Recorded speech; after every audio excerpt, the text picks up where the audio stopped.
ఈరోజు ఉదయం ఈనాడు పేపర్లో ఒక విషయం చదివాను. సౌండ్ వస్తలేదు.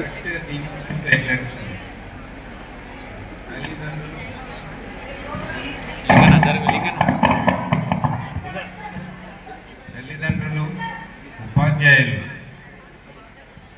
వారి యొక్క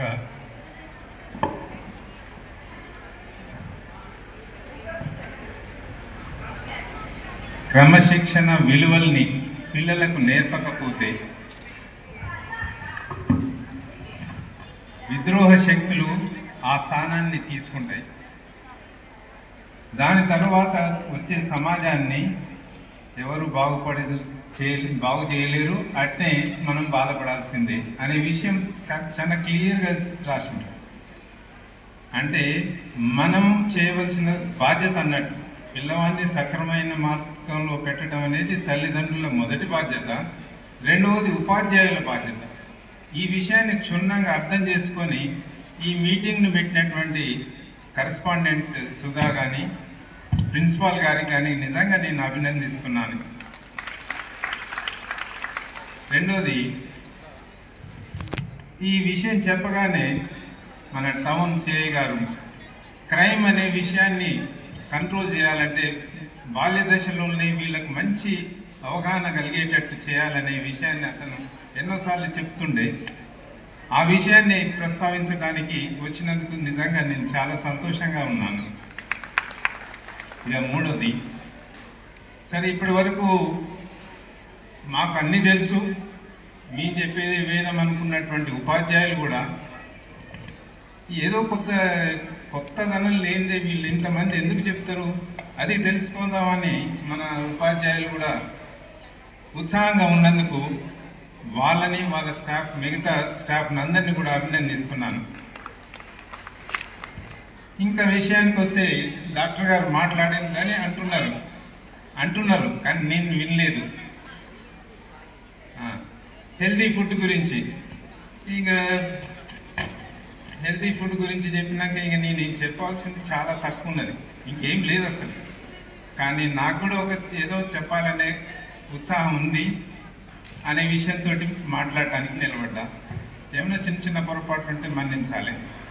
నేను జనరల్గా మాట్లాడేది ఏంటంటే, సరే నా ప్రొఫెషన్ గైనకాలజీ ఆబ్స్టెట్రిక్స్ చేయబట్టి దీనికి సంబంధించిన కొన్ని విషయాలు ఉంటాయి. మొట్టమొదటిది ఏంటంటే, తల్లిదండ్రులు ముఖ్యంగా ఆలోచించేది సెక్స్ డిస్క్రిమినేషన్ ఉంటుంది. అంటే ఆడపిల్ల మగపిల్లవాడు, ఇది మన దగ్గర లేదు, మహర్షి విద్యాలయంలో లేదు. ఎందుకంటే మీరు ఇక్కడ దాకా ఆడపిల్లలు కానీ మగపిల్లలు కానీ తీసుకొచ్చారంటే మీకు అది లేదన్నట్టే చాలా వరకు ఉంటుంది. ఆ సమస్య కూడా మనం ఇప్పుడు మాట్లాడాల్సిన అవసరం లేదు. ఇక రెండవది, వాళ్ళకు వచ్చే ఇబ్బందులు ఉంటాయి కొన్ని. ఇది టీనేజ్ టైం. ఇక్కడ మహర్షి స్కూల్లో జనరల్గా అందరూ ప్యూబర్టీ ఏజ్కి వస్తుంటారు కాబట్టి శారీరకంగా మానసికంగా కొంత చేంజ్ వస్తుంటుంది. ఆ చేంజ్లో మాత్రం మానసికంగా సంబంధించి రేపేదో మాట్లాడుతున్నారు కాబట్టి అది నా సబ్జెక్ట్ కాదు. శారీరకంగా ఉండేటువంటి కొన్ని చేంజెస్ వస్తాయి. దాంట్లో ఏంటంటే మెన్స్ట్రుయేషన్ అనేది చాలా పెద్ద సమస్య. దీనికి జెంట్స్ సంబంధం లేదు, మనదే డిపార్ట్మెంట్ అంతా మనదే. కాబట్టి తల్లిదండ్రులు తల్లి ముఖ్యంగా వాళ్ళకు చాలా క్లోజ్గా బిహేవ్ చేసినట్లయితేనే ఈ విషయాలు కొద్దిగా వాళ్ళకు అర్థమవుతాయి. కాబట్టి వాళ్ళకు మెన్స్ట్రుయేషన్ స్టార్ట్ కాకముందు అంటే ప్యూబర్టీ ఫస్ట్ డే రానప్పుడు మీరు వాళ్ళకు ముందే అవగాహన చేయడం అనేది చాలా ముఖ్యమని నా ఉద్దేశం. అంటే మీరు క్లాస్లో ఉన్నా ఎక్కడైనా ఫంక్షన్లో ఉన్న సడన్గా బ్లీడింగ్ అయితే మాత్రం ప్యానిక్ కావద్దు. దిస్ ఈజ్ అ కామన్, ఇది అందరికీ అయింది, మాకైంది, మా అమ్మకు మా అమ్మకు అందరికీ తరతరాల నుంచి నడిచేది అనే విషయం వాళ్ళకి చెప్పాలి. ముందే చెప్పినట్లయితే వాళ్ళు ప్యానిక్ కారు. ఇక రెండో విషయం ఏంటంటే హైజీన్ అనేది చాలా ఇంపార్టెంట్. హైజీన్ అనేది వాళ్ళకి తెలియక దాన్ని అసలు ఏం చేయాలో అర్థం కాదు. కొంచెం మనం శానిటరీ ప్యాడ్స్ యూజ్ చేయడం ఇవన్నీ కూడా చాలా ఇంపార్టెంట్. మీరు ఎమర్జెన్సీగా కొన్ని ప్యాడ్స్ మన స్కూల్ నుంచి కూడా సప్లై చేయాలని నేను అప్పుడప్పుడు అనుకుంటాను. ఎందుకంటే సడన్గా వాళ్ళకు క్లాస్ రూమ్లే స్టార్ట్ కావచ్చు కదా, అటువంటిప్పుడు మరి వాళ్ళు, కాబట్టి మీకు ఆ భయం కూడా లేదు. ఇక రెండోది, ఇటువంటిది డిస్పోజ్ చేయటం, ఇవన్నీ వాళ్ళు క్షుణ్ణంగా చెప్పారు కాబట్టి నాకు ఆ ప్రాబ్లం కూడా లేదు. ఇక నాకు ఉన్న ప్రాబ్లం ఏం చెప్పాలి, ఫస్ట్ కన్ఫ్యూజన్లో ఉన్నా. ఇప్పుడు అయినా కొంచెం చెప్పదలుచుకుంది ఏంటంటే, వాళ్ళకి వ్యాక్సినేషన్ అవసరం. సర్వైకల్ క్యాన్సర్ అనేది చాలా పెద్దది, అంటే second highest deaths breast cancer తర్వాత దీనికే ఉన్నది. కాబట్టి మీరేం చేయాలంటే, సర్వైకల్ క్యాన్సర్ రాకుండా మన పిల్లలు జాగ్రత్తగా ముందు ఆరోగ్యంగా ఉండాలంటే వాళ్ళకి వ్యాక్సినేషన్ ఇప్పించాలి. 9 to 14 years లోపల వ్యాక్సినేషన్ ఇచ్చినట్లయితే వాళ్ళకు సర్వైకల్ క్యాన్సర్ అంటే గర్భసంచి ముఖద్వారం సంబంధించిన క్యాన్సర్లు రావు. కాబట్టి మీరు కంపల్సరీ మీ పిల్లలకు 9 నుంచి 14 years లోపల ఇప్పించడం అనేది చాలా ముఖ్యం. అయితే ఇట్లా ఇవ్వటం వల్ల కొన్ని దేశాలలో అసలు క్యాన్సర్ లేకుండానే చేయగలిగారు. మన ఇండియాలో కూడా గవర్నమెంట్ ఇదే ఆలోచనలో ఉంది, ముందు ఇంప్లిమెంట్ చేయవచ్చు. కానీ ఆ లోపల మనం కనీసం దాని కాస్ట్ కొద్దిగా ఎక్కువ ఉందని అందరూ పోతున్నారు. మనం మేపాదులు మాత్రం ఎవరు ఎక్కువ తీసుకోవడం లేదు. దాని కాస్ట్ 2000 ఉంది. 2000 కనుక స్పెండ్ చేస్తే వాళ్ళ క్యాన్సర్ రాకుండా మన పిల్లల్ని మనం భరోసా ఇవ్వచ్చు. కాబట్టి ప్రతి ఒక్కళ్ళు ఈ ఒక్క విషయం మీద మీరు తప్పకుండా జాగ్రత్త తీసుకుంటారని నేను అనుకుంటున్నాను. ఇక రెండోది, ఈ శానిటరీ ప్యాడ్స్ అనేది హైజీన్కి సంబంధించింది.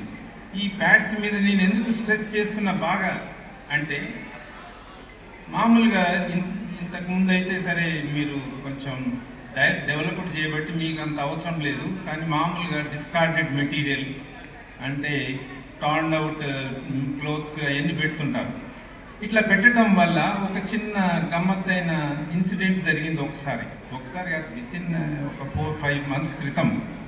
దాంట్లో గమ్మత్ ఏంటంటే, ఒక లేడీ, సరే అఫ్కోర్స్ పిల్లలకు కూడా వచ్చింది, నేను చూసిన ఆ విషయాలు చెప్పడం కొద్దిగా కష్టమే అయినా కూడా వైట్ డిశ్చార్జ్ తోటి పిల్లలు వస్తారు. వైట్ డిశ్చార్జ్ ఎందుకు వస్తుంది అంటే అన్హైజీనిక్ కండిషన్లో వస్తుంది. అది రాకుండా ఉండాలంటే వాళ్ళకు హైజీన్ గురించి ఎక్స్ప్లెయిన్ చేయటం ముఖ్యం. నేను ఒకసారి గమ్మత్తుకి ఏంటంటే, ఊకే వైట్ డిశ్చార్జి అని ఊకే కంప్లైంట్ చేస్తూ మదర్ నన్ను ఒక విధంగా నిలబెట్టింది. మీరు ఇదే తగ్గించలేకపోతే ఎట్లా సార్ అని. అయితే నేను అన్న, ఈ మ్యారేజ్ కాకముందు కొన్ని ఎగ్జామినేషన్స్ కష్టం అమ్మా, చేయకూడదు, అయినా కూడా నీ అనుమతితోటి చేస్తున్నాను. చేస్తే కుంకుడుకాయ గింజగా వచ్చింది. అంటే స్నానం చేసేటప్పుడు బై మిస్టేక్ దాంట్లోకి వెళ్ళిపోయింది. కాబట్టి యోనిలో పోవటం వల్ల కుంకుడుకాయ గింజలు ఉంటాయి కదా, ఒకటి లోపలికి పోయింది. దాన్ని తీసినాక వైట్ డిశ్చార్జ్ పోయింది. అంటే హైజీనిక్ కాకుండా ఇటువంటి పరిస్థితులు కూడా మనం జాగ్రత్తగా గమనించాలని అర్థం. ఇటువంటిది ఇంకొక ఇన్సిడెంట్ ఏంటంటే, ఒక ఆమె యోనిలో ఏదో బయటికి కిందికి లోపలికి బయటికి వస్తుంది సార్, అది ఏందో అర్థం కావట్లేదు, కానీ దొరకటం లేదు నాకు, తీద్దామంటే నేను ఏదో పురుగు అనుకున్నాను. కానీ తీరా సరే ఆమె పర్మిషన్ అంది తీసుకున్నాక ఎగ్జామినేషన్ చేస్తే సేఫ్టీ పిన్ లోపలికి పోయి హుక్ అయి ఉంది సర్విక్స్కు. అది చాలా డేంజరస్ సిచ్యువేషన్. మరి సేఫ్టీ పిన్ అక్కడికి ఎట్లా పోయింది, ఇది ఏమన్నా ఓపెన్ అయ్యి ఉన్నది అందులో అని నేను కొంచెం డీప్గా ఆలోచిస్తే నాకు అర్థమైంది ఏంటంటే, అది డిస్కార్డెడ్ మెటీరియల్ క్లోత్ ఉంటుంది కదా, వాళ్ళని టై మామూలుగా యూజ్ చేసినట్టుంది, దాంట్లో ఇది ఉన్నట్టుంది, ఇది ఏదో లోపలికి వెళ్ళిపోయింది. సక్ అయిపోతాయి ఒక్కోసారి, ఇవన్నీ సక్ అవుతుంటాయి. అది పోయి అక్కడ పోయి స్టక్ అయ్యి మొత్తానికి ఇబ్బంది పెట్టింది. అంటే ఇటువంటివన్నీ వాళ్ళకు మనం చెప్పలేము, కానీ చెప్పాలి. చాలా శుభ్రతగా ఉండకపోతే మనకు వచ్చే ఇన్ఫెక్షన్స్ వీటితోటి క్యాన్సర్లు మా ఇబ్బందులు అయితే, ఫెర్టిలిటీ గురించి కూడా కొద్ది ఇబ్బందులు అవుతాయి. కాబట్టి సంతానం ఇటువంటి ముందు ఉండాలంటే ఇవన్నీ చెప్పాలి. మీరు అనుకుంటారు ఈ చిన్న అమ్మాయికి ఇవన్నీ చెప్పాలంటే, వాళ్ళు మనకంటే చాలా అనుభవం ఉన్నది, వాళ్ళకి తెలుసు, అన్నీ తెలుసు. కానీ మనం చెప్తే ఆ క్లోజ్నెస్ మనకు వస్తుంది. వాళ్ళకి తెలియదని అనుకోబాకండి, వాళ్ళకి అన్నీ తెలుసు. మేము జనరల్గా క్వశ్చన్స్ వేస్తుంటే వాళ్ళు ఇమ్మీడియట్గా చెప్పేస్తుంటారు. అది కాకుండా ఇంకా విషయానికి వస్తే ఎనీమియా అంటే రక్తహీనత అనేది చాలా కామన్గా వస్తుంది. రక్తహీనతలో ముఖ్యంగా పోషకాహార విలువలు తక్కువ అంటే మీ అందరికీ తెలిసిందే, మీరు మంచిగానే ఫుడ్ ఇస్తారు కాబట్టి మీకు సంబంధం లేదు. ఇంకొక సమస్య ఉంది, ట్రైబల్ దాంట్లో ఎక్కువగా థాలసీమియా, సికిల్ సెల్ ఎనీమియా అటువంటివన్నీ ఉన్నాయి. అటువంటి వాటిని కూడా తెలుసుకోవడం చాలా ముఖ్యం. టీనేజర్స్ అందరు కూడా కంపల్సరీ హెచ్పిఎల్సి టెస్ట్ అనేది ఉంటుంది. ఆ టెస్ట్ చేయించినట్టయితే అది ఉందా లేదా తెలుస్తుంది. అది వంశపారపర్యంగా ఉండేటువంటి జబ్బు, అదే జబ్బు కాదు కండిషన్, కాబట్టి అది కూడా చూసుకోవాలి. ఇట్లా చెప్పుకోబోతుంటే గైనిక్ సంబంధించిన చాలా ఉంటాయి. ఇవన్నీ మనకు టైం లేదు. టైం కరస్పాండెంట్ చాలా స్ట్రిక్ట్, కాబట్టి మనం క్లోజ్.